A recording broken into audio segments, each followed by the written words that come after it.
బార్కా మదన్ ఒకప్పుడు star heroine. 1994లో Miss India finalist అందాల కిరీటం కోసం సుష్మితా సేన్, ఐశ్వర్యరాయ్లతో కలిసి పోటీపడి మొదటి రన్నరప్గా నిలిచారు.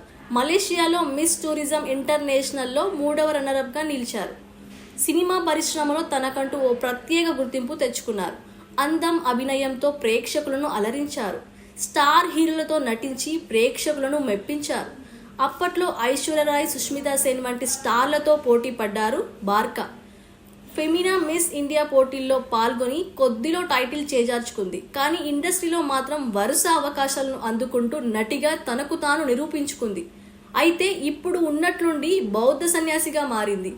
ఆమె ఇన్స్టాలోనూ అన్ని ఆధ్యాత్మిక అంశాలకు సంబంధించిన విషయాలను కూడా పంచుకున్నారు. 1996లో కిలాడీ కా కిలాడీ సినిమాతో కథానాయికగా బాలీవుడ్లోకి రీ ఎంట్రీ ఇచ్చారు. 2003లో రామ్ గోపాల్ వర్మ తెరకెక్కించిన భూత్ సినిమాలోనూ నటించారు. మంజిత్ కోన్లా అనే దయ్యం పాత్రలో నటించి గుర్తింపు కూడా తెచ్చుకున్నారు. అజయ్ దేవగన్, ఊర్మిళా మండోద్కర్, నానా పటేకర్, రేఖా, పర్దీన్ ఖాన్ వంటి స్టార్లతో కలిసి పనిచేశారు. ఓవైపు సినిమాలు, మరోవైపు సీరియల్లోనూ నటించారు.